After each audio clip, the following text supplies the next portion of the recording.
tarde para mim, de repente já almoçou. Então, eu queria agradecer a vocês por estarem aqui com a gente nesse horário.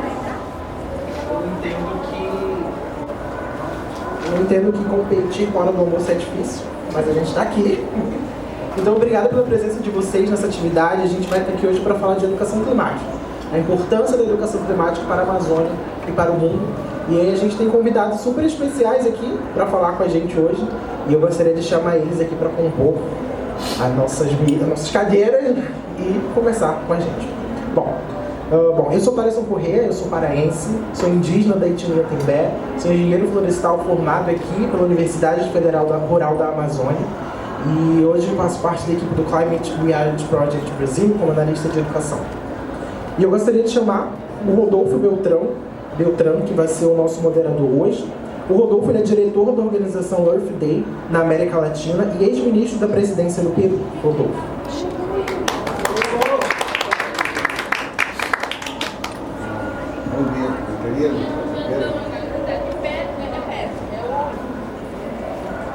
Bom, como dicen acá en Pará, bom dia!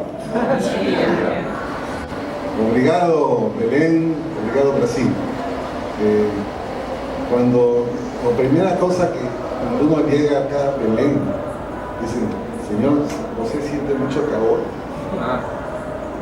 Yo siento calor, pero siento también calor humano. Desde el taxista hasta el que viene, aboga por su ciudad, por su estado. Así que parabéns por eso. Voy a iniciar la presentación. Notarán un simpático sotaque mío, gaúcho peruano. Sí, el principal tema de esta presentación es el tema de la educación ambiental, ¿no? Y por eso hemos reunido acá 4 destacados ejemplos de organizaciones como Earth Day, que se dedican a la causa del medio ambiente, pero dentro del medio ambiente lo más importante es la educación climática. Estoy seguro que en esta sala hay otros ejemplos que están haciendo lo mismo o parecido. Benditos, dejen ahí, bendito hermano que ha venido de la universidad, ¿no? Siéntate acá, hermano. Ustedes están viendo la defensa de la Amazonía, ¿no? Y la educación. Obrigado. Entonces, agradecimiento también a Thaleson, paraense, indígena, ¿no? Por esta presentación y todos los panelistas que me acompañan, que ya los mencionó Thaleson. La cúpula de Amazonía es algo que realmente es algo trascendental histórico. Y es cierto que ya tiene años, ¿no? Los países que forman la OCTA, ¿no? Ahora es un buen momento. Países miembros son 8 países miembros de la OCTA. En esta presentación yo al menos voy a tocar un tema de lo que significa tener una cadena de valor, porque el tema del cambio climático tiene que ser integral, no puede ser aislado, ¿no? Tiene que ser una forma de educación de luchar contra la desigualdad, ¿no? Si uno no tiene la educación, y más aún climática, esa desigualdad social que existe, desigualdad entre lo rural y lo urbano, nunca se podrán los líderes pequeños que están formándose, nunca podrán tomar decisiones en 5, 10, 20 años, de la misma forma que una crianza que tiene 7 años, cuando aprende a leer y plantar un árbol, ya tendrá otra percepción a la hora de tomar decisiones.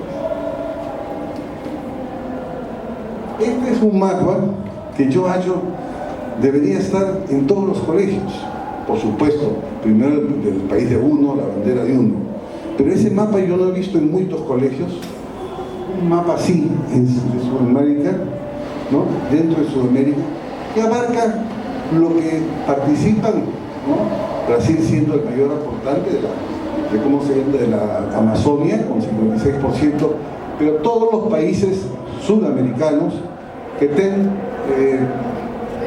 una extensión territorial en la Amazonía. O sea, estamos hablando de un gran territorio.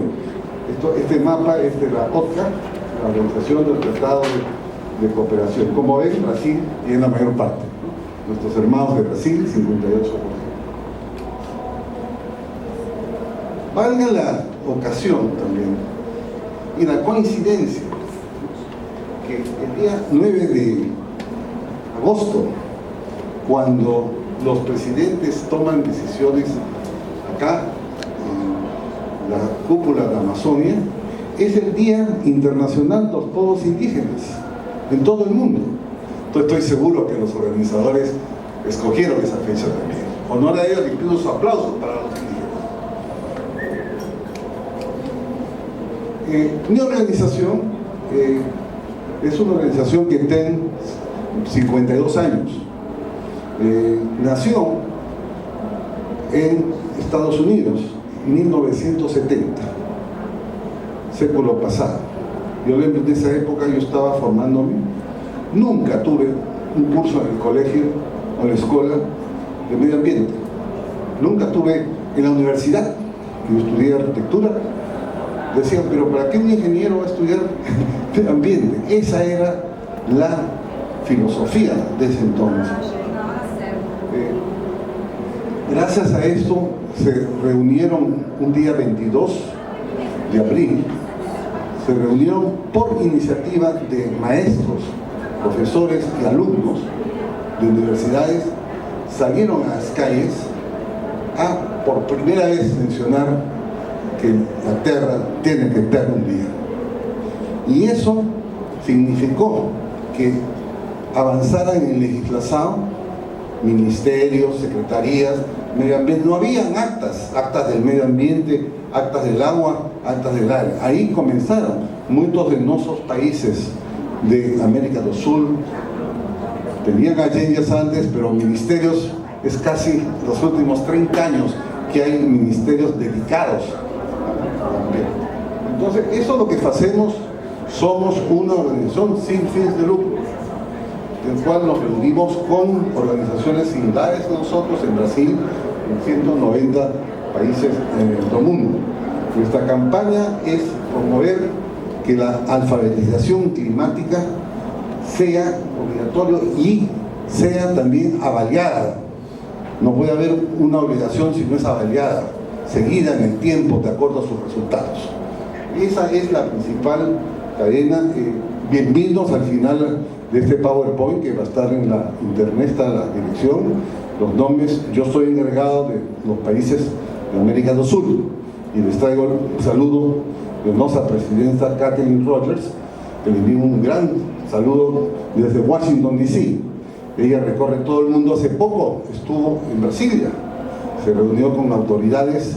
Estuve también en la Cámara de Diputados, ¿no? Gracias a Renata y la coalición brasileira de educación climática.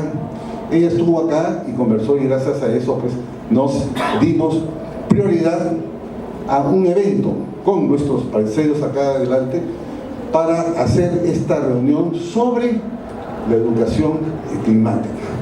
Puede haber muchos pareceres, lo van a expresar ustedes en la última etapa, que es la etapa de preguntas. Mientras tanto, vamos a hablar 3 y hablé creo que más de 5 minutos, pero va a haber una primera ronda de 7 minutos cada uno de los participantes que ya lo presentaron, y luego otra segunda ronda de los participantes ya con algunos comentarios entre nosotros, y luego ya viene la parte de proceso, que es la más importante. Bueno, creo que ya he hablado mucho ya de Earth Day. Nos interesa hablar de procesos, ¿no? Pero estamos presentes en todo el mundo y también en todas las multilaterales, ¿no? Todos los financiamientos que hay multilateralmente de gobiernos y también privados. Es importante destacar en esta reunión lo importante que son las NDCs conocidas en Estados Unidos. Bien, en portugués es contribuciones nacionalmente determinadas. Estas nacieron en el Acuerdo de París, que fue en 2015. Y es muy simple, es así como una escuela le da una tarifa a un estudiante, ¿no? La COP que hubo entonces en París le dio una tarifa a todos los países, que cada 5 años, que me parece un termo demasiado longe, hicieran un reporte de 14 disciplinas de qué están haciendo por el cambio climático. Esas son las NDC, muy importante, y estamos pidiendo también a los presidentes, além de la educación climática ambiental, que también los gobiernos actualicen sus NDCs. No puede ser que solo mencionan educación climática, Renato, en 3, 4 países, ¿no? O 5. 4 países de 192 del Paris Agreement solamente han reportado educación. Claro, lo ponen como otra disciplina social, geográfica, etc. Mas no, acá estamos para defender la educación climática con nombre y sobrenombre. Educación climática, que es lo que estamos abogando, y que participen en los NDCs. ¿Por qué? Porque si no están los países ahí, las personas que ven internacionales, multilaterales, a la hora de evaluar financiamientos, no ven la tarifa cumplida, así como un profesor no ve una tarifa de un alumno, no ve la tarifa de que tienen, ¿no?, los países. Entonces, este es quizás uno de los más importantes mensajes. Vemos a la Amazonía una cadena de valor. Voy a hablar en la segunda parte, yo creo que ya me pasé, soy el primero en los 7 minutos, pero sí tenemos una propuesta que ustedes pueden desarrollar de lo que es una cadena de valor, en la cual intervienen todas las fuerzas que están comprometidas, sobre todo nuestros hermanos de los pueblos indígenas renegados. Esta conclusión, ¿no?, esta cúpula de la Amazonía, los diálogos han sido muy democráticos. Tener antes de un evento que todo el mundo participe. Yo he visto algunos eventos en los cuales se forman grandes protestas políticos también, en Estados Unidos, cuando se forman grandes protestas porque no tienen acceso al evento. Este no ha sido el caso, porque son 3 días que todos, imagínense, yo también con todo el mundo he llenado mi solicitud, y han tenido 3 días para dar sus conclusiones a que los presidentes consideren y tomen su decisión. Conclusión, ese es el pedido.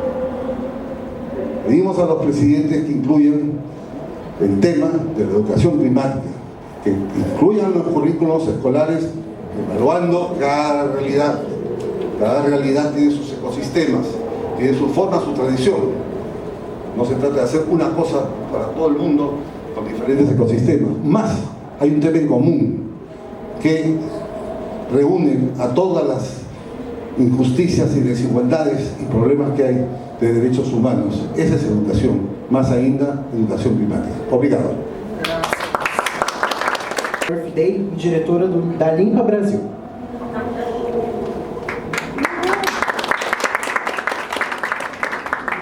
Bom, vem para cá também a Marcela Medeiros, articuladora da Amazônia Passa Aqui, advogada socioambiental.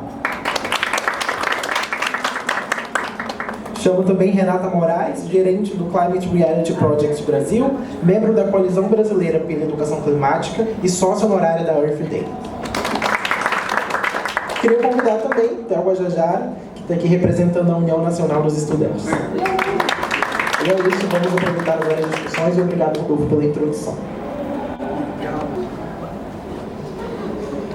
Bom, primeiro eu queria agradecer, né, a oportunidade de estar aqui, e quando eu soube que eu estava vindo para cá, eu fiz algumas reflexões, né? Eu sou uma pessoa que sempre busquei muito autoconhecimento, entender por que eu estou aqui, qual é o legado que eu quero deixar com a minha participação na Terra neste momento, né? Meu nome é Edilane de Oliveira Muniz Fernandes Pereira. Então eu conheci um amigo meu de Portugal que ele falou que eu sou mais português que ele, né? Então, em nome de, eu vou ficar até emocionada, mas eu quero, em nome de todos os meus antepassados, pedir perdão se de alguma forma a gente contribuiu para a degradação do planeta e, em especial, pela degradação do Brasil. Eu não acredito que à toa que hoje eu estou liderando um movimento que trabalha com esse tema de educação ambiental no Brasil. Então, para mim tudo existe uma relação de causa e efeito, né? E a relação de causa e efeito da degradação do planeta é uma responsabilidade nossa como cidadão. A gente vem aqui hoje, né? Tá aqui discutindo um tema, os políticos estão aqui, mas a gente tem que lembrar que nós somos individualmente, né, responsáveis por isso, independente do cargo que a gente ocupa. E a gente precisa mudar isso, né? A discussão é importante, mas a gente precisa realmente ir para a ação e mudar esse cenário e entender a nossa responsabilidade com relação a essa mudança.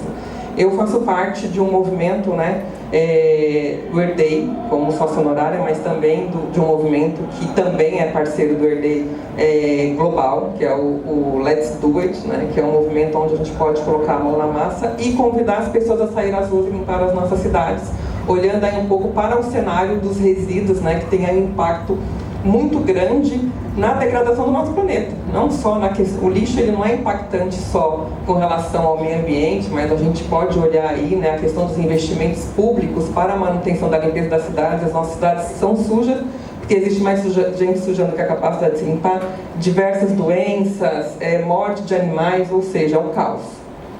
Eu acho que eu estou sem o... Como que mudou o trem agora? Para baixo? Bom, a gente faz parte desse movimento, né, o Herdei. Aqui que a gente conta um pouquinho da história, né, do Limpa Brasil, que a gente faz, e a nossa proposta em estar conectado com esse movimento aí, que busca realmente, né, levar essa discussão para dentro das escolas. A gente preza aí por uma mudança cultural e isso só vai ser possível se a gente investir, né, esse trabalho dentro das escolas, a gente poder construir uma cultura onde a gente olhe, né, sobre esse tema com uma responsabilidade da gente fazer parte dessa mudança. Uma das propostas, né, do movimento desde o ano passado seria a gente envolver esse tema, né, de mudanças climáticas e educação ambiental dentro das escolas. A gente faz esse movimento aí mobilizando o Brasil, e a gente tem algumas cidades já do nosso país que assinou essa intenção em implementar esse tema, né, de educação ambiental e mudanças climáticas nas cidades. Então a gente pode falar da própria cidade aqui do Belém, teve a assinatura da carta, Caucaia, Imbé, Itanhaém, ou seja, a gente vê que existe um movimento mesmo, um entendimento que a gente precisa inserir esse tema dentro das escolas. Claro que isso não exime a nossa responsabilidade, eu já saí da escola há um bom tempo, e não exime a minha responsabilidade também atuar neste propósito, né? Que legado que eu vou deixar, né? Uma vez, eu sou... Uma das pessoas que fazem parte do nosso movimento é o Tião Santos, né, um catador de material reciclável.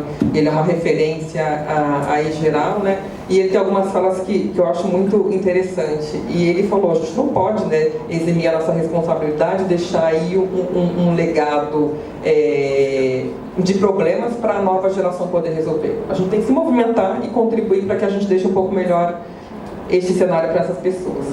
Então a gente te coloca aí dentro de diversas ações para que esse tema seja aí praticado, né? Não só levar aí a reflexão, mas como que você colocar isso em prática e promover essas ações dentro das escolas, porque a experiência ela também tem um poder de transformação. Então a gente realiza aí várias atividades de mutirão de limpeza, plantio de árvores, né? A própria petição aí para o Pacto 2050, a gente já sabe que deu ruim em 2030, né? A gente fala ainda muito sobre 2030, mas como já está muito próximo, a gente tem que pensar um pouco lá mais para frente, ver se a gente consegue reverter, quem sabe um pouquinho mais lá na frente.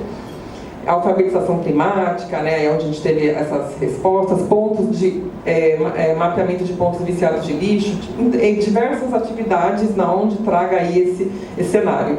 E a gente busca também muito essa conexão com instituições que já fazem compartilhamento de materiais, e tem um vídeo que a gente até colocou como uma sugestão de vídeo educativo, que eu vou passar aqui para vocês,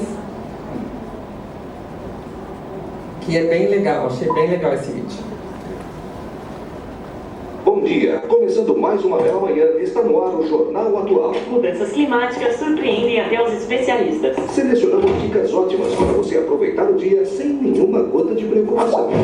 Nossa atenção, chuva fina seguida de chuva grossa, passando por temporal avassalador, começa a alagar todas as regiões da cidade, provocando a maior enchente dos últimos 10 minutos em todo o país. Se seus bens ainda não estavam arruinados, provavelmente estarão agora. Urgente, forte chuva de granizo chega com tudo e passa do nada. Acho melhor se prepararem para um frio de congelar pinguim. Quem ainda não saiu de casa, aproveite para se agasalhar. Quem já saiu, é melhor dar meia volta, pois uma tempestade de neve fria e calculista está congelando toda a cidade. Não se vê tanta neve assim desde o ano passado. Por falar em verão, não deixem de aproveitar aquele solzinho gostoso depois da nevasca. Chega agora o Solar Fator 5000, com proteção UVA a UVC que promete prevenir contra queimaduras de até 10º grau. Isso se o mau tempo não voltar. São 7 horas da manhã e vamos agora às próximas previsões com o nosso especialista no assunto, Serafim Bom Tempo. Bom dia! E é interessante que há 3, 4 anos atrás a gente falava de mudanças climáticas e eu tinha uma sensação de que eu não iria vivenciar esse momento. E de repente parece que deu uma acelerada, é hoje, né? E o problema não é só no impacto ambiental. Se a gente hoje, né, pelo menos aqui no nosso país, a gente já acredita e já vivencia problema de fome, você imagina daqui a 5 anos como não vai estar, porque isso impacta diretamente na produção de alimentos. A questão da água, então assim, o que a gente acha que está ruim hoje, infelizmente vai piorar muito, né? Eu não estou querendo ser pessimista, é realismo. A gente precisa realmente se preparar, né, e preparar futuras gerações para que a gente encontre um novo modo, né, de viver e poder passar por essa fase que a gente vai ter que passar. Relação de causa e efeito. Então aqui é a imagem, né, de algumas atividades que a gente faz, proporcionar realmente, né, para que uma experiência marca, né? Acho que falar e a gente ter conhecimento, ele é muito importante, mas viver uma experiência também traz aí um grande ganho. Por isso que a gente proporciona essas experiências para que essas crianças, né, os adolescentes, eles possam vivenciar essa mudança realmente que a gente precisa. Aqui é um pouquinho dos nossos resultados, eu vou passar, depois a gente pode compartilhar essa apresentação com vocês, né, das ações que a gente vem fazendo. Não só, né, a gente tem uma preocupação também de trabalhar isso de forma contínua, então a gente tem um calendário de ações que podem ser realizadas aí ao longo do ano. A gente lançou ano passado, até para implementar aqui no Brasil, o programa, né, Meu Futuro Minha Voz, do FDA, que é através dos jovens, então a mudança, né, esse programa de mudanças climáticas é a bandeira dos jovens que limpam aqui no Brasil. Esse é o Pedro, né, ele tem 17 anos, infelizmente ele não pôde vir porque ele é menor, mas ele é o nosso presidente nacional do movimento aqui no Brasil, já palestrou representando o Brasil fora. E é legal você ter, né, eu quando eu tinha a idade dele, eu tinha algumas preocupações, mas não tinha essa habilidade que ele tem e que os jovens de hoje em dia têm, né, de trabalhar esse tema, de ser protagonista de mudanças. Então a gente precisa realmente poder passar as nossas experiências para contribuir que eles avancem aí nessa história. Ele já vem desenvolvendo palestras aí, tomou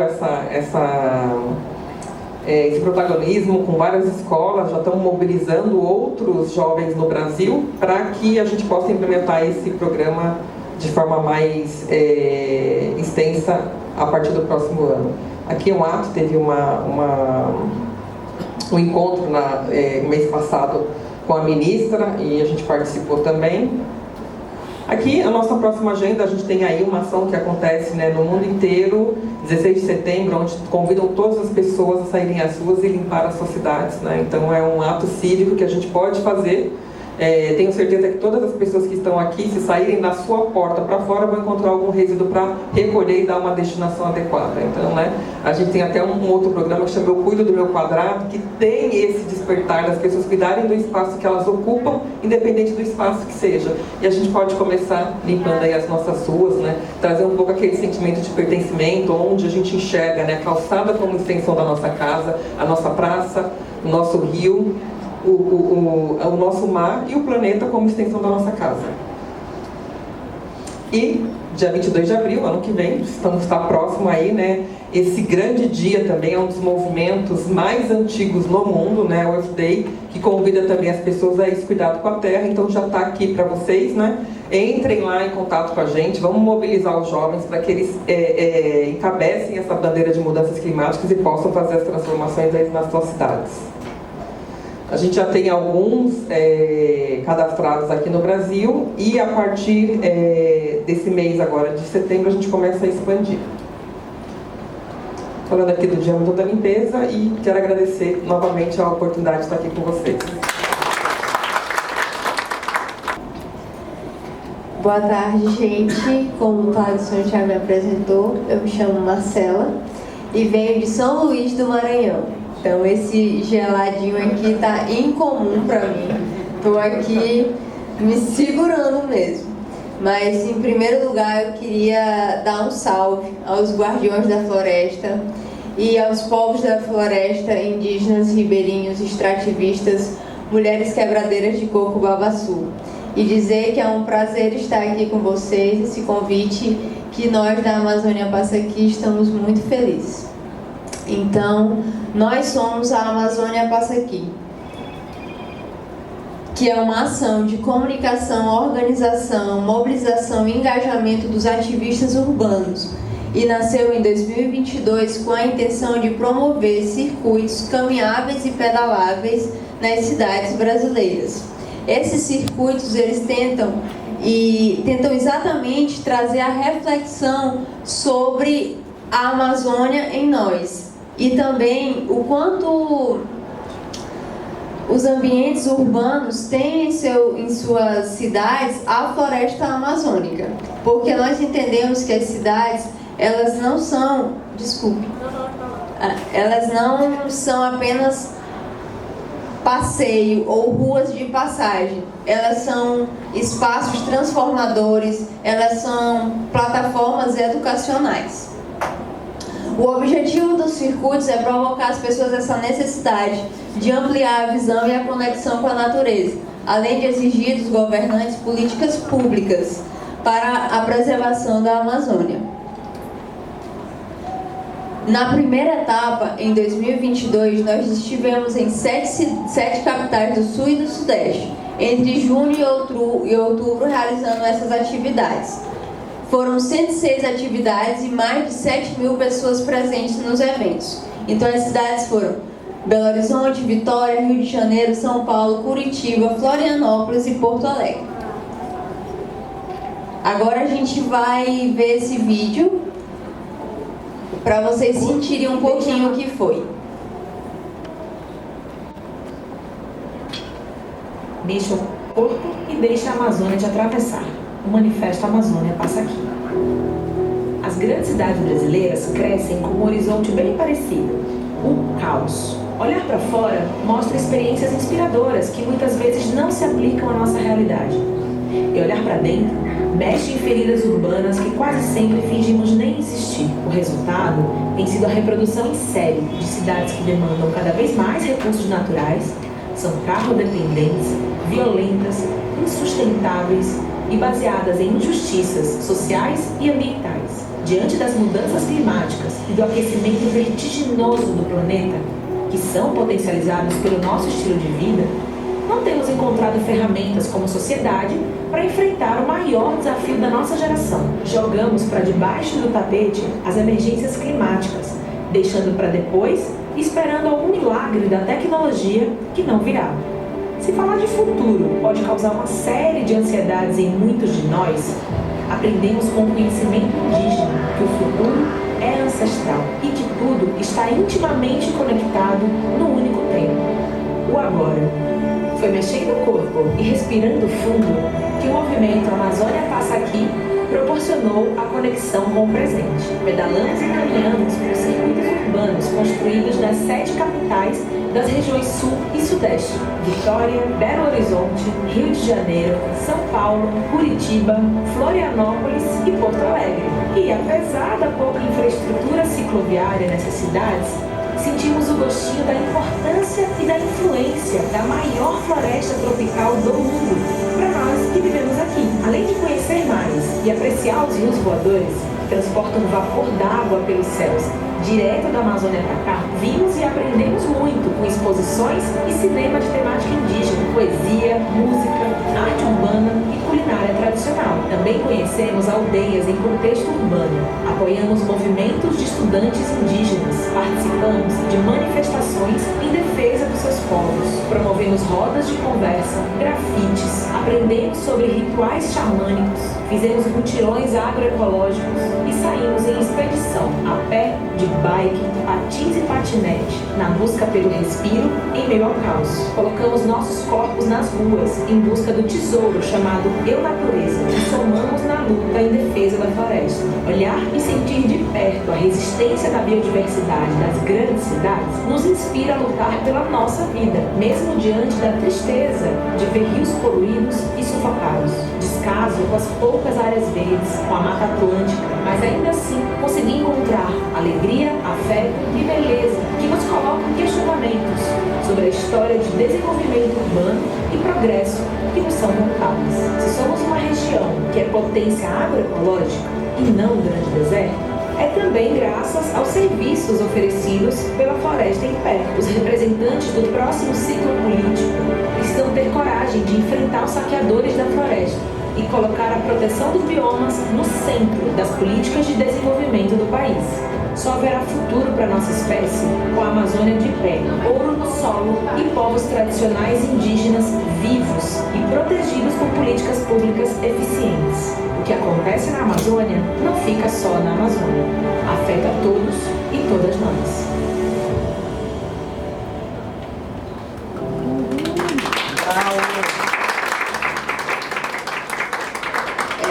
Esse vídeo dele sempre me emociona muito, porque é isso, ainda que agora nós estejamos aqui nesse espaço gelado e também calçados, os nossos pés são as nossas raízes e eles nos conectam com a ancestralidade, com a natureza e com a educação climática que nós nos propomos enquanto a Amazônia passa aqui, que é a de ter na centralidade a cosmovisão dos povos indígenas e a partir também de suas práticas e aprendizados e vivências, nós co-criarmos juntos. Então eu vou, em respeito ao tempo, eu vou aqui passar a palavra, mas após eu volto e conto um pouquinho mais como foi a nossa segunda etapa, que agora em 2023, que foi quando as cidades de São Luís do Maranhão e Rio Branco, no Acre, foram convidadas a participar da Amazônia Passa Aqui. Vou aqui passar o meu parente, o qual eu tenho muito orgulho e agradeço por estar aqui também, Theo. Pessoal, obrigado pelo convite. Queria aqui saudar, acho que esse espaço tem o nome da democracia, que eu acho que é o que populariza esse nosso debate, né? Eu sou o Theo Guajajara, eu sou maranhense, sou lá de Grajaú do Maranhão, da Amazônia Maranhense. Pouco se fala desse debate, mas eu curso Direito na Universidade Federal do Pará e cumpro hoje tarefa na União Nacional dos Estudantes, né? Essa entidade de 86 anos, e eu sou o primeiro indígena a compor a executiva nacional da UNE. Isso aqui é um passo fundamental para a gente estar em debates estudantis. Eu queria, de fato, trazer o debate da educação climática como um todo e apresentar um pouco das estratégias que no movimento estudantil vem acontecendo. Nós, desde 2013 para cá, o acúmulo ainda no movimento estudantil sobre a educação climática ainda era muito raso, porque o debate institucionalizado ainda dentro das entidades de educação era muito raso também. Não porque não faltava debate, mas porque esse espaço, e aí eu quero relembrar uma fala de um avô, de um parente nosso, do Arlindo Baré, que ele fala, e aí não se sintam ofendidos, mas ele só fala que branco só entende se tiver no papel, né, escrito, institucionalizado. E geralmente esses debates, quando a gente fazia no movimento estudantil, nunca estavam.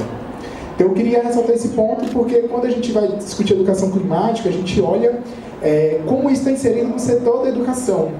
E eu quero trazer um ponto muito importante e que nós, principalmente as organizações que estão aqui, vão poder nos ajudar, que é a próxima reforma universitária brasileira, que vai acontecer esse ano. Nós precisamos urgentemente colocar na grade curricular a obrigatoriedade da educação climática em toda a educação superior. Hoje tem avançados, inclusive, vários grupos conservadores de dentro das universidades, principalmente partindo do curso das engenharias, um manifesto, inclusive, vindo oriundo, geralmente, do Sul e Sudeste, que já chegou na região Norte e Nordeste, da exclusão da educação climática em todos os cursos da universidade. Isso é um ataque diretamente à educação, mas sobretudo também às nossas vidas. Porque imagina só, um debate desse avançar para dentro do debate da universidade, e aí eu quero falar que a ciência também é um campo de disputa, porque a ciência hoje ela precisa ser para melhorar a vida do nosso povo. Hoje a universidade que é esse grande centro de formação de recursos humanos, de desenvolvimento tecnológico, de prestação de serviço à sociedade, mas ela é uma peça fundamental nas pesquisas e descobertas que melhoram a vida do nosso povo. E ela não pode ser de jeito nenhum para degradar terras ou para justamente ficar no debate incisivo sobre ter ou não educação climática. Esse é um ponto.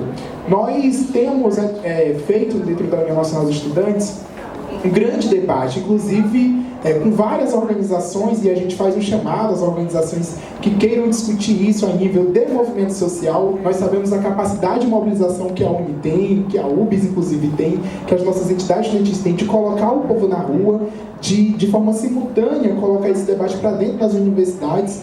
Nós que fizemos o primeiro encontro dos estudantes da Amazônia, que foi lá em São Luís do Maranhão, justamente para resgatar essa memória, e aí já dá um spoiler que o segundo encontro dos estudantes da Amazônia vai ser aqui em Belém do Pará.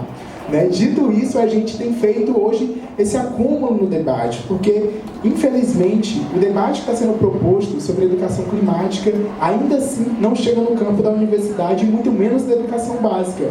Isso quer dizer que hoje os debates que são apresentados são geralmente feitos por grupo de pesquisa da universidade, que pouco tem investimento do setor da universidade, que onde tem ainda precisa sim recorrer a outros tipos de editais. Precisamos ainda criar estratégias, e aí até mesmo no sentido de não mais pedir licença para nenhum campo da ciência e executar sobre educação climática, e apresentar esses pontos de como ela tem que ser executada para dentro da universidade, mas sobretudo também para fora da universidade, porque quem sente é quem também está de fato de fora da universidade. Queria tentar esse ponto porque, conhecendo inclusive as universidades renomadas como a UFRJ, inclusive tem um centro do clima da UFRJ, a própria UF de Niterói, mas também a própria UFABC, são universidades que ainda olham para o debate de educação climática vinculado somente à Amazônia. E aí cai, mais uma vez, reforça o estereótipo de que só nós temos que falar sobre educação climática. Acho que não, na verdade eu tenho certeza que não. Inclusive nem só o Brasil deve falar de educação climática, como o mundo todo. Mas essa disputa ela é feita, gente, porque nós temos apresentado poucas saídas coletivas. E a gente sabe que o processo, inclusive, de internacionalização da região norte, em especial da Amazônia, passa por vários outros fatores que não há fronteiras. As fronteiras, elas não são um problema, porque os problemas eles vão chegar, seja na Bolívia, seja no Peru, ou a verdade chega também no Oriente Médio, chega na Ásia, chega em todos os lugares. As crises, elas vão acontecer, mas nós precisamos ter uma saída unificada. Nós precisamos ter um acúmulo de debate para propor saídas coletivas. O individualismo para esse debate não nos cabe. O que cabe aqui é a gente formular essa opinião e transcrever para que ela seja institucionalizada. Eu quero deixar aqui, mais uma vez, a União Nacional dos Estudantes disposta a discutir isso. Recentemente ainda a gente tem feito e preparado com isso. Nós, e aí, ano passado, eu tive a audácia, junto com outros estudantes, que debate educação climática, e que a gente estava assim, tentando superar o que era a nível de apenas educação ambiental, que é colocada como algo bem criterioso, de modo que a educação básica não foi discutida, Então a gente precisa reformular essa opinião. E dito isso, a gente criou o Circuito Curupira. O Circuito Curupira, na qual eu coordeno, que é uma rede de ações estudantis dentro de DCEs, centros acadêmicos, UEs, que a gente consiga formular algo sintonizado e simultâneo por todas as universidades brasileiras. Então eu queria mais uma vez parabenizar essa discussão. Nós temos hoje uma responsabilidade nesse debate, mas sobretudo também de colocar esses principais atores que estão dentro das universidades. Eu tenho falado muito disso, meu campo prioritário de debate é a educação, porque eu sei que é dali que forma os principais pensadores também e da contribuição dessa comunidade científica que pode melhorar a nossa vida. Nós não podemos mais, gente, endossar e formular que as universidades brasileiras, em especial das engenharias, trabalhe para, por exemplo, criar mecanismos que vão acabar com a vida do nosso povo ou que vai afetar a questão climática no Brasil. A universidade é esse campo de disputa também, e a gente tem vistos, né? E aí vocês podem, inclusive, até dar uma pesquisada a mais na internet, mas em outros lugares também, de pessoas que têm uma qualificação impecável que está na universidade, mas que essas pessoas, inclusive, são as que projetam, inclusive, projetos que vão atacar diretamente a questão do meio ambiente. São pessoas que têm doutorados nas universidades, são pessoas que a gente ajuda a produzir ciência, mas infelizmente está vindo de outro modo. Acho que esse campo da educação no nível superior também é importantíssimo, mas também na educação básica é fundamental ainda mais. Eu acho que, inclusive, criar, para além das ações, que eu acho muito importante, mas o debate da fiscalização nas prefeituras também é fundamental, nas secretarias municipais de educação, para que ela consiga executar. Porque eu já vi, inclusive, diversos outros lugares, o setor da educação, né, que, inclusive, recebe, de diversa forma, inclusive, até financiamento, que não faz esse debate ou que não chega à ponta do estudante para discutir isso. E a gente sabe que quando chega na universidade, ainda assim, tem vários outros campos de pesquisa para poder executar. E a educação climática acaba sendo e se transformando nas universidades apenas como grupo de trabalho e acaba ficando como GT e não como polo central. Então a nossa luta é essa, que as universidades brasileiras possam estar contribuindo com esse debate. Eu queria fazer, inclusive, um convite. Hoje nós, às 18 horas, inclusive aqui nessa sala, vamos estar lançando a nossa campanha. Já foi lançada, na verdade, mas a gente vai lançar aqui no Brasil por uma criação de uma Universidade Integrada da Amazônia. Mas o que é isso?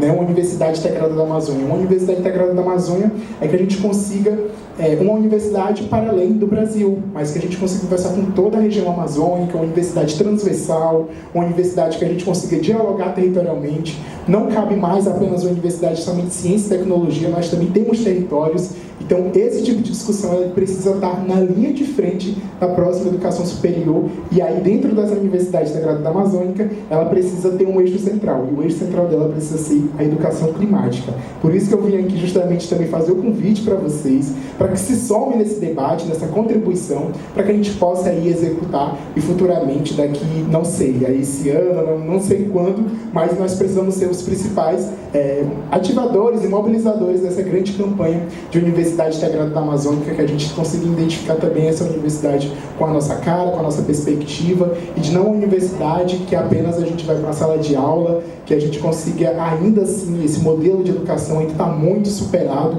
Eu acho que hoje nós, inclusive, que estamos na Amazônia, temos muita contribuição, seja na medicina tradicional, seja nos debates transversal. Eu tenho certeza que essa diversidade vai inserir em um novo projeto de universidade. A nova universidade, ela precisa ter a nossa cara, seja ela de turbante, de cocar, mas também ela precisa ter a contribuição da educação climática como eixo fundamental para a construção e desenvolvimento do nosso povo e para alcançar a soberania nacional. Nós só seremos independentes e soberanos quando nós apontarmos o desenvolvimento da ciência e tecnologia ligada à educação também ambiental. E é isso. Obrigado. A todos que estão por aqui, eu sou Renata, eu trabalho no The Climate Reality Project e no Centro Brasil e Clima. No Climate, a gente representa quase 4 mil líderes da realidade climática aqui no Brasil. Mas eu não vim falar sobre isso. Eu gosto de citar de onde a gente vem, né, porque acho que é importante a gente saber, e às vezes a gente quer falar mais com a pessoa, então é bom, né, porque está lá. Mas quero começar saudando a todos que estão aqui. É muito bom que vocês estejam aqui. Quero saudar a trajetória de vocês, eu quero saudar os ancestrais. Dilaine, quando trouxe à tona a questão do Oliveira, né, e do Pereira, eu falei assim, é bastante árvore, né? Eu não sou Oliveira, mas meu pai é.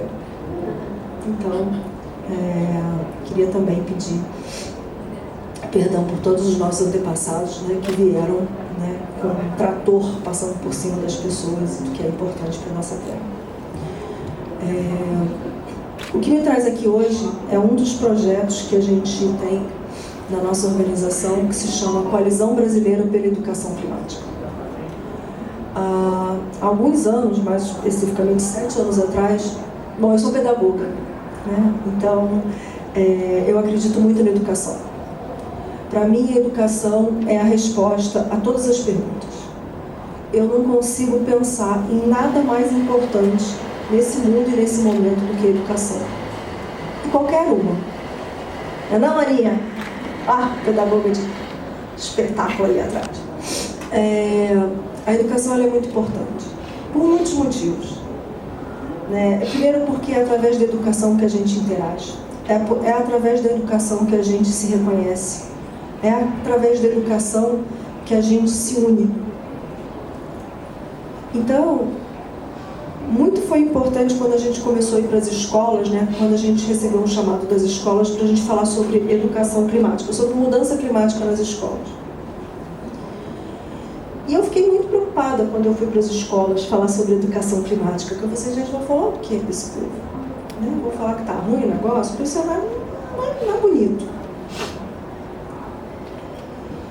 Mas quando eu cheguei nas escolas, quando a gente vai nas escolas, quando a gente vai nos espaços, quando a gente vai nos territórios, o que a gente percebe é que, ninguém precisa falar sobre mudança climática e alfabetizar ninguém em educação climática, porque as pessoas já estão sentindo.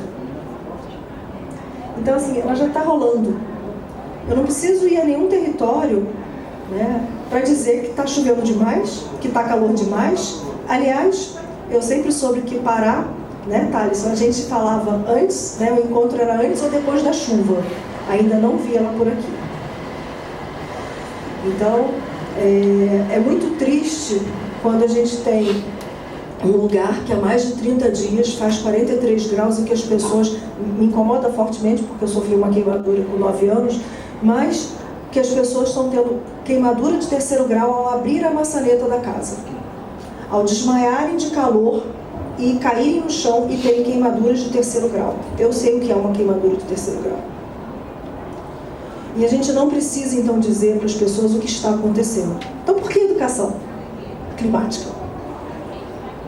Se as pessoas já sabem o que está acontecendo, por que não estão fazendo absolutamente nada? E é para isso a educação climática. A educação climática é para ação. A educação climática é a arma que a gente tem nesse momento, e desculpa se arma é uma palavra forte, mas é a arma que a gente tem nesse momento para lidar com toda essa loucura que está acontecendo no nosso país e fora dele. A educação é a única maneira que a gente tem, e o que é mais importante na educação é que é o seguinte: eu não preciso formar ninguém, eu não preciso falar com ninguém, as escolas estão aí, as universidades estão aí, elas estão postas. Eu tenho professor em todas as escolas. A gente tem prédio, a gente não precisa construir nada, a gente não precisa fazer nada, está tudo pronto. Essa é a grande importância também da educação. E, apesar da educação climática, assim como a educação ambiental, ser um tema transversal, ela hoje em dia, eu adoraria que todos os estudantes tivessem acesso ao direito. Ou à saúde, a educação sobre saúde. Mas nesse momento a educação climática é o que vai consideravelmente ajudar a gente, e principalmente aos jovens, a combater a crise climática. Porque não tenham dúvida, gente, assim, a galera que tá... Olha, eu antigamente, outro dia eu descobri que o ISER tinha 52 anos, hoje descobri que é o Earth Day, então eu tenho a mesma idade, eu tenho a idade do Earth Day. Então, obviamente, eu estudei até os 12 anos numa ditadura, a gente não tinha nem ciências o que tirar meio ambiente ou educação climática. Mas o mais importante é isso, é que de alguma forma esse incômodo brota na gente.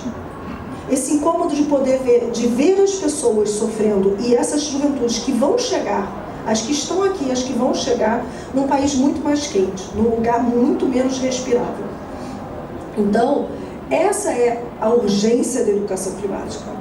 E o que a gente está aqui hoje fazendo, com a ajuda do Earth Day, do Limpa Brasil, Amazônia Passa Aqui, UNE e outras 61 organizações, é lançar uma carta de pedido para que os presidentes que estarão aqui na segunda-feira possam incluir a educação na sua NDC. É muito importante porque a gente vê, é engraçado, você estava citando a questão dos professores. Eu acho muito incrível porque todos os cientistas são grandes professores. Os cientistas são as pessoas maravilhosas que têm a ciência, que estudam e que dão aula. Mas apesar disso, poucos são os fóruns, sejam eles municipais, estaduais e nacional, que têm uma câmara temática, um grupo de estudos, um grupo de trabalho falando de educação climática. Isso é inaceitável. É inaceitável que a gente esteja tão longe e tão para trás. A gente está indo ao mesmo tempo para frente e para trás, para frente e para trás. Parece que a gente está num efeito sanfona danado. Então, eu vou ler uma carta aqui que não é da Renata, não é do Rodolfo, não é do Theo, né? Não é de Edilane, não é de Maria. Marcela, né? Mas não é de Pedro, mas é de um monte de gente, né? Então essa carta diz assim: Carta recomendatória à Cúpula da Amazônia, pela Coalizão Brasileira pela Educação Climática. E quem ainda não faz parte da educação climática, pela coisa, pode falar com a gente que a gente já manda o link. Excelentíssimos representantes dos países da Amazônia, em nome da Coalizão Brasileira pela Educação Climática, também conhecida como CEBEC, uma aliança comprometida com a promoção da educação e a conscientização sobre as mudanças climáticas, dirigimos essa carta com o intuito de expressar nossa solidariedade e compartilhar uma importante recomendação para enfrentarmos os desafios climáticos que afetam a nossa região e o mundo. Conscientes do papel crucial da Amazônia, preocupados com os impactos devastadores das mudanças climáticas em nossos territórios, acreditamos que a educação é uma ferramenta fundamental para impulsionar ações eficazes de mitigação e adaptação. Nossa coalizão tem o compromisso de promover o conhecimento e a compreensão da crise climática, capacitando indivíduos e comunidades a tomarem medidas concretas para proteger nosso planeta. É com grande entusiasmo que compartilhamos o fato de que 7 países, Chile, Colômbia, Costa Rica, República Dominicana, Indonésia, Macedônia do Norte e Uruguai, já reconhecem a importância da educação climática e a incluíram em suas contribuições nacionalmente determinadas, NDCs. Essa medida demonstra um compromisso significativo para enfrentar os desafios climáticos e construir um futuro sustentável para as próximas gerações. Dessa forma, recomendamos respeitosamente que os países da Amazônia considerem seriamente a inclusão da educação climática em suas NDCs. Ao fazer isso, vocês estarão dando um importante passo rumo ao fortalecimento de nossas estratégias de enfrentamento às mudanças climáticas e contribuindo para a conscientização pública de toda a região. A educação climática não apenas informa, mas também inspira ação. Ao empoderar nossas sociedades com o conhecimento necessário para compreender os desafios ambientais, estaremos promovendo uma cultura de responsabilidade ambiental e incentivando a adoção de práticas sustentáveis. A Coalizão Brasileira pela Educação Climática está pronta para apoiar e lutar. Viu, Theo? Lutar. Para apoiar os países da Amazônia em seus esforços para implementar a educação climática em suas NDCs. Acreditamos que, ao trabalharmos juntos, poderemos alcançar resultados significativos para a preservação de nosso ecossistema e a construção de um futuro mais resiliente. Com isso, esperamos que essa recomendação seja incluída no documento final da Cúpula da Amazônia, a ser entregue em novembro de 2023, durante a 28ª Conferência das Nações Unidas sobre Mudanças Climáticas, a ser realizada em Dubai, Emirados Árabes Unidos. Agradecemos a atenção dedicada a esta importante ação e esperamos que nossas recomendações sejam consideradas com o mesmo espírito de colaboração e comprometimento que norteia nossos trabalhos em prol do clima e da sustentabilidade. Com estima e esperança, a Coalizão Brasileira pela Educação Climática, e segue com as 61 organizações que fazem parte desta coalizão até o momento. Eu convido a todas e todos e todes que quem puder, por favor, acesse o link e, se puder, assinar como forma de apoio e de entendimento sobre essa questão, seria muito importante para nós. Queria também agradecer ao GT de Advocacy da Coalizão Brasileira pela Educação Climática, que ontem esteve redigindo essa carta, né, para que a gente pudesse lê-la aqui hoje. Então, eu queria muito agradecer às pessoas, não só membros da coalizão, mas as pessoas que trabalharam, né, principalmente o Luan, que não pode estar aqui, né, mas que trabalhou fortemente para que a gente estivesse aqui. Gente, a minha fala é muito mais para essa fala sobre a importância da educação e o pedido que vocês assinem e apoiem a educação climática, não só através desse documento, mas entrando na coalizão, conversando conosco, a qualquer momento, a qualquer espaço, a gente está aqui para conversar e para levar isso para outros lugares. Então, eu queria agradecer e vou voltar com o microfone para o Rodolfo, porque a gente vai, não sei se para a segunda ronda, como diz Rodolfo, ou se a gente vai fazer outra coisa.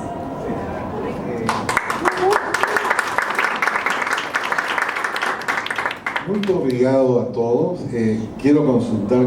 Sou uma das diretoras executivas da organização. E aí, eu queria trazer pra gente pensar um pouco mais, todo mundo que tá nessa, eu não tô conseguindo enxergar direito daqui, mas sobre os... vou levantar? Sobre os processos educativos que acontecem para além dos espaços formais também, né? Eu acho que dentro do Engaje Mundo a gente tem várias experiências pensando que jovem ensina jovem. No final das contas, a gente estabelece um processo de aprendizagem que faz parte do cotidiano, porque isso é educação, né? O dia a dia, são os processos que a gente cria, são as metodologias que surgem do cotidiano. E o Engaje, por exemplo, como que eu esqueci? O Felipe é uma das pessoas que puxou um programa que se chama Brota no Clima, dentro do Engaje Mundo. E a gente trabalha pensando a metodologia como forma de a educação ser um instrumento de ativismo também. Então, isso tudo faz com que a gente pense uma outra possibilidade de interpretar o processo educacional. É um processo de resistência como um todo, e que não acontece de uma maneira mecânica. Não está dentro de uma caixa, não vem nem com receita pra gente de como as coisas devem acontecer. A gente vai aprendendo no dia a dia. E isso faz parte também de como é que a gente consegue, de alguma maneira, pensar esses mapeamentos de outras metodologias para se discutir juventudes e educação. Que, no final das contas, vem de um outro lugar que é sobre o processo de o que a gente tem que fazer para continuar sobrevivendo dentro desses espaços e os nossos saberes, as nossas práticas, as nossas formas de existirem também fazerem parte do que a gente convive, porque a educação é tudo, né? Então eu queria muito escutar como é que vocês também interpretam o que está para além desses espaços, né? A gente tem o exemplo da Amazônia Passa Aqui, enfim, como é que a gente consegue trabalhar com tantos saberes, com tantas histórias e trajetórias que constituem modelos educacionais que não estão nos livros. E as pessoas também não querem que eles estejam assim. Esse tipo de educação, essa forma de ensinar e de aprender, ela é também uma contra-resposta a um processo em que a educação ela é também uma ferramenta de controle, né, em muitos momentos. Então, quando a gente cria outras coisas, a gente também está mexendo todo o cenário, enfim. Então, eu queria escutar de vocês também mais sobre isso. Con mis palestrantes, salvo sé que tienen un mensaje de Tem a segunda etapa. Esa segunda etapa, pero Segunda parte. yo al menos la segunda etapa ya lo dijeron todo. Yo estoy muy feliz con ellos, no sé, directo quieres hablar o ya damos para que ellos hagan las preguntas. No sin antes, entonces sugiero lo siguiente también a toda la audiencia. Vamos a escuchar a Marcela, su propuesta. Você pode voltar só o QR Code, porque aí a gente deixa mais tempo, né? Sí. Vamos a escuchar ya la parte de Marcela que tiene de la Amazônia Passa por aquí. Y después es el evento de voces. Todas las preguntas que quieran hacer a palestrantes o propuestas, ¿no? Nos dejan al final de la presentación, están los correos. Si no hay algo que lo es hecho en este momento, pueden hacerlo todo el año. Medir la tierra es todo el año. Y también, muchas gracias. Entonces, yo al menos mi parte ha concluido. Y gracias, Renata, por este gran esfuerzo, que es un pedido, como ven, ecuménico, es un pedido colectivo. No es de alguien que proponga una ONG, no. Esto es una cosa que está en el latir de los hermanos indígenas y de los hermanos de la comunidad de todos. Entonces, muchas gracias. Paso a Marcela y después de Marcela todas sus preguntas.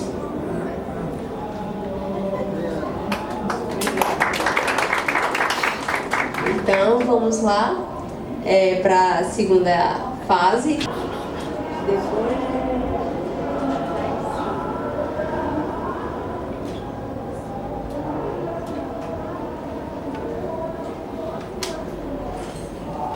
Bom, então, a partir de 2023, com essa ação, essa decisão de formar e engajar ainda mais ativistas sobre a educação climática, sobre a advocacy.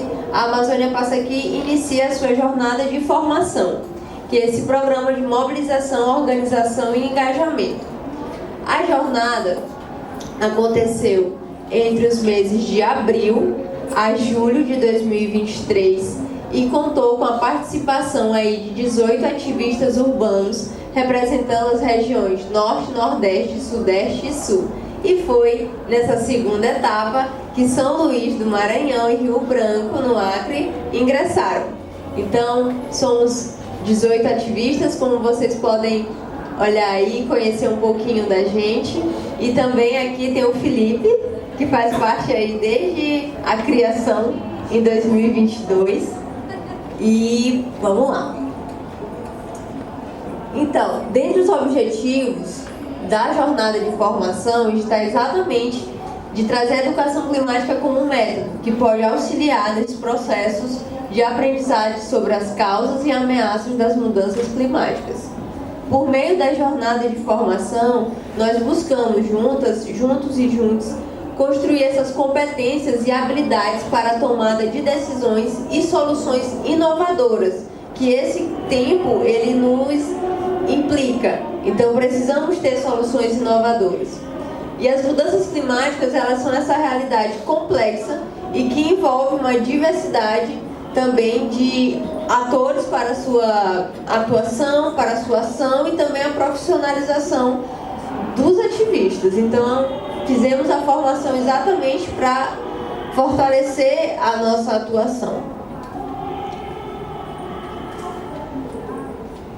Bom, aqui também alinhamos o entendimento sobre as Amazônias entre ativistas urbanos e suas conexões com os biomas e ecossistemas locais.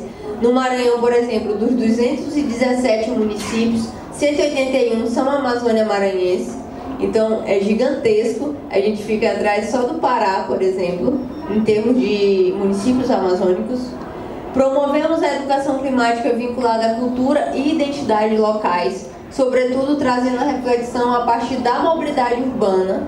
Então os circuitos caminháveis e pedaláveis, eles trazem essa questão de entender a cidade como essa plataforma de conhecimentos, de vivências e não só como fluxo de passagem. Então, por meio da bicicleta, a gente estava até conversando hoje e ontem também, temos uma visão da cidade diferenciada, vivemos ela de uma forma mais próxima e também afetiva também. Então isso é muito importante para a nossa campanha, para as nossas ações. Criamos momentos de aprendizagens e trocas com especialistas e ativistas de regiões da Amazônia Legal Brasileira. Então, aqui nas nossas aulas, que foram 16 aulas temáticas com 9 encontros de troca de experiência e cerca de 50 horas de formação, divididas em 2 blocos. O bloco 1, que foi a rua, conectando as questões urbanas e territoriais, marcos regulatórios e participação da sociedade civil. E a floresta, construindo uma narrativa que conecta nossos ativismos aos territórios amazônicos. E no bloco 3, que são as caixas de ferramentas, exatamente são as formas, os meios para criarmos e gestarmos projetos e campanhas em defesa da Amazônia. Então as nossas aulas estão disponíveis no YouTube, então vocês podem aqui acessar, elas estão no canal do Clima e Mobilidade. A mesa de encerramento era uma mesa especial pelo Dia de Proteção às Florestas Indígenas em Contexto Urbano. Então foi essa nossa mesa de encerramento. E como resultado da formação, cada equipe da cidade construiu projetos de ação que acontecerão simultaneamente em setembro, no Dia da Amazônia e no Dia Mundial Sem Carro. Então essas ações que ocorrerão de forma simultânea envolverão as 9 cidades. Então, fiquem aí de olho que a gente vai fazer ainda muita coisa. Então, é isso que eu queria compartilhar com vocês, né? A Amazônia Passa Aqui é uma iniciativa da Clima e Mobilidade e complementa a campanha Amazônia Passa Aqui.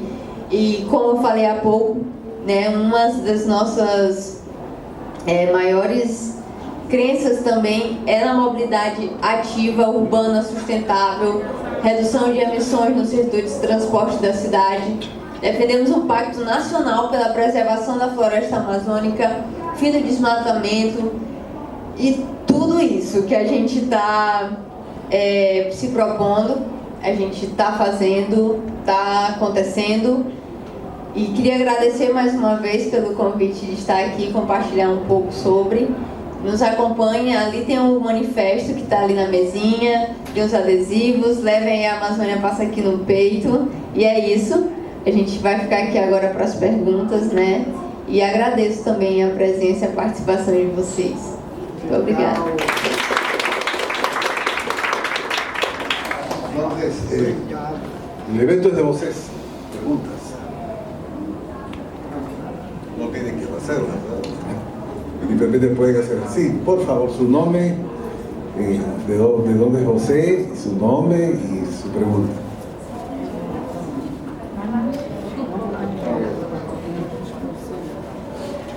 Obrigada. Maria Los Peña Claros, sou da Bolívia, estou aqui representando o Science Panel for the Amazon. E aí eu estou ouvindo também muitas coisas que vocês estão fazendo. Eu fico muito empolgada por movimentação que vocês estão conseguindo. Então, primeiro, parabenizar vocês pelo trabalho. E a minha pergunta que eu tinha no meu portunhol, desculpa, se vocês também estão pensando sair da Amazônia brasileira e ver de trabalhar também ao nível dos outros países amazônicos e também ver de trabalhar com outros ativistas urbanos, por exemplo, em outras cidades do Brasil, né? Porque também tem muita toma de decisão que está sendo feita sobre a Amazônia, que não ocorre na Amazônia, ocorre em outras regiões dos países, né? Então fiquei com curiosidade sobre isso. E eu gostaria também de convidar vocês de ver o trabalho que a gente está fazendo como Science Panel for the Amazon, porque tem aí muita informação que pode ser talvez seja muito útil para vocês, para os programas que vocês estão fazendo. Então, convido também vocês a ficarem em contato com a gente para ver como que a gente pode articular coisas. Obrigada. Oslo, muito obrigado. Solamente quería muy rápidamente decir que este diálogo de Amazonia, esta cumbre, es justamente lo que José ha mencionado, que es el territorio de la zona, que tenemos 8 países que vayan a todos los lugares de acuerdo a sus condiciones de cada uno. En cada país hay varios ecosistemas, no hay un solo ecosistema por país, son varios. Entonces, tengan la seguridad que eso, muchas gracias, tomamos su nombre también para futuras acciones. ¿Otra pregunta? Sou uma das diretoras executivas da organização. E aí, eu queria trazer para a gente pensar um pouco mais, todo mundo que está nessa, eu não estou conseguindo enxergar direito que está aqui, mas sobre os...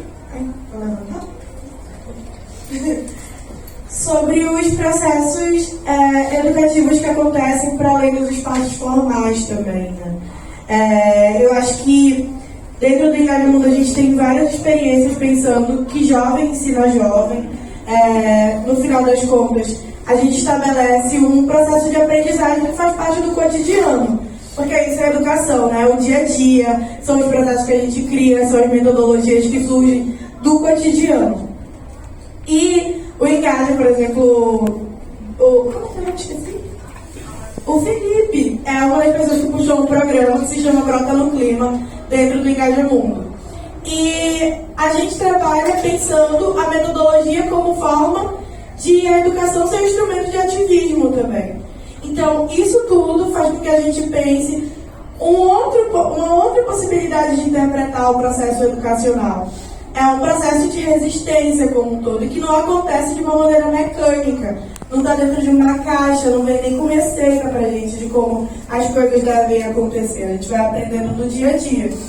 E isso faz parte também de como é que a gente consegue, de alguma maneira, pensar esse mapeamento de outras metodologias para se discutir juventudes e educação, que no final das contas vem de um outro lugar, que é sobre o processo de o que a gente tem que fazer para continuar sobrevivendo dentro desses espaços e os nossos saberes, as nossas práticas, as nossas formas de existirem também fazerem parte do que a gente convive, porque a educação é tudo, né?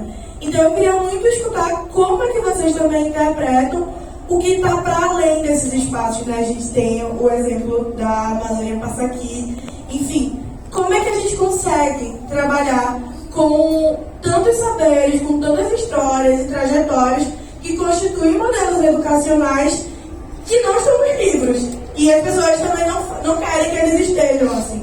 Esse tipo de educação, essa forma de ensinar e de aprender, ela é também uma contra-resposta a um processo em que a educação ela é também uma ferramenta de controle, né, em muitos momentos. Então, quando a gente cria outras coisas, a gente também está mexendo todo o cenário, enfim. Então, eu queria escutar de vocês também mais sobre isso. Diversas discussões que são feitas para cá, para a região amazônica, e aí foi colocado muito bem, né? Eu já vi inclusive várias atividades, projetos, iniciativas que não são discutidas aqui, pessoas que nunca vieram aqui e não conhecem a realidade daqui, né? Mas eu acho que nós precisamos inclusive criar estratégias de autoidentificação dessas pessoas para ocupar esses espaços, né? De que quando a gente não sai, quando a gente vai para São Paulo, Rio de Janeiro, a gente não deixa de ser de que nós somos, a nossa família reside aqui, posteriormente a gente ainda tem um vínculo muito ligado, né, de quem nós somos da nossa própria natureza, né? Eu acho que inclusive isso precisa, e aí casa muito bem com a resposta e a indagação que a Ana apresentou aqui. Hoje nós precisamos, inclusive, para o movimento social, para o movimento do conjunto da sociedade civil, traduzir como isso tem que se dar para as pessoas, né? Eu acho que a gente, inclusive, que tem organizações, que a gente lida com muitas pessoas, às vezes a gente falta um pouco dessa dialética, dessa organização de traduzir qual é a importância, o porquê que a gente está aqui, o porquê do tema, né? O porquê que, inclusive, precisa estar interligado desde quando sai para a universidade, porque eu conheço muita gente aqui, inclusive de Belém, que não vai para a universidade porque não tem como pegar o ônibus porque a porta está alagada, né? Isso precisa traduzir para a sociedade civil. E é esse debate que nas escolas, majoritariamente, hoje a gente tem um percentual, né, de pessoas de 50 a 70 anos no Brasil que nunca pisaram em escola. Então isso aqui é muito ainda no sentido de educação, ainda ser muito recente no Brasil, esse processo de educação, principalmente pública, né? Foi o último país a adotar a educação pública, ainda mais a esses temas. Eu acho que uma estratégia é a gente começar a procurar esses eixos de organizações, começar a traduzir a importância que impacta no dia a dia. Só assim a gente vai ter mobilização. Porque se a gente apresentar algo superficial, a longo prazo, talvez não seja um interesse coletivo. Mas quando a gente apresentar algo que cotidianamente tem perspectiva, cotidianamente tem alguma problemática, cotidianamente ocupa tempo, desgaste psicológico, físico, emocional, de tudo, aí a gente vai ter uma grande mobilização desse conjunto desses setores, e aí não só o setor da educação, mas o setor, inclusive, do desenvolvimento nacional, né, como um todo. Eu acho que isso é que precisa estar muito interligado às nossas movimentações, né, que toda vez que a gente propor as ações, nós precisamos traduzir para o conjunto dessa sociedade como isso vai afetar, seja positivo, seja negativo, do ponto de vista também que a gente precisa lidar com as contradições, né? E aí as contradições elas precisam acontecer para que a gente consiga formular uma opinião e uma saída coletiva com o conjunto desses setores que acontece todos os dias, que aí sim a gente vai ter algo massificado, seja na cidade, mas também seja nas aldeias, nos quilombos. É preciso sim que a gente consiga traduzir como vai impactar no território, e desse território procurar uma pessoa que inclusive consiga dialogar, né, seja a liderança, do modo também de falar, seja na linguagem dos povos indígenas, traduzir de fato isso aqui no sentido real da palavra, que eu acho que isso anima, chama o povo e consegue mobilizar cada vez mais ações. Obrigado. Colegas, amigos, en consideración a la próxima reunión que viene, posiblemente ellos precisan arreglar, tenemos tiempo para una pregunta más. A ver, por favor. Que vocês da coalizão, da Everyday, façam parte também da nossa comunidade. Tem as comunidades indígenas próximas, tem quilombolas, mas a gente precisa da educação climática para a proteção dos manguezais também lá. Que nós estamos na maior extensão de manguezais do mundo, Amapá, Pará e Maranhão, mas a gente não discute isso nas escolas do campo. Imagina discutir nas escolas que são as mais remotas de lá. Então eu deixo o meu contato daqui a pouco, para que todos vocês das organizações também façam parte da gente para proteger os manguezais, proteger os berçários de caranguejo-sá, de mexilhões, de ostra, de camarão, e principalmente em celebração aos meus ancestrais. Meu pai, minha mãe, meus avós foram pescadores, foram extrativistas que metiam a mão na lama para puxar o caranguejo, para levar para a mesa para a gente comer. Eu quero fazer parte também junto com vocês, seja para uma pedalada lá na costa da Amazônia Atlântica, seja para levar a educação climática lá para a escola do campo extrativista, que a gente chama Escola da Maré, seja para um outro movimento que também esteja aqui, algum representante para fazer parte, tá? Muito obrigado, estou amando o evento, maravilhoso.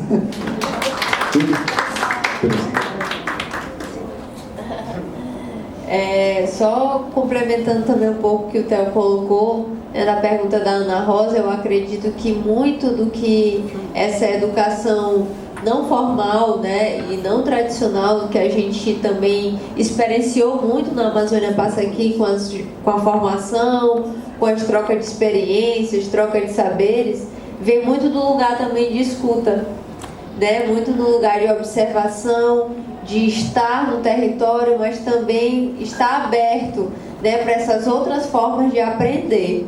Então, e compartilhar conhecimentos, né, e agora com a partilha dele também, o convite.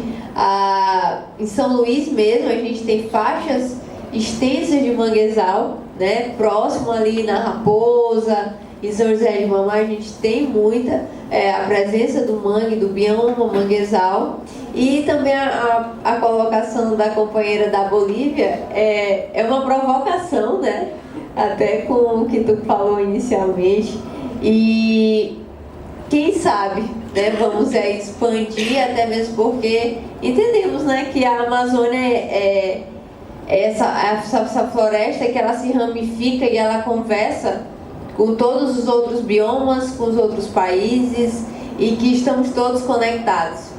Então eu acredito que é essa mensagem que eu quero deixar, e dizer mais uma vez que foi um prazer estar aqui com vocês.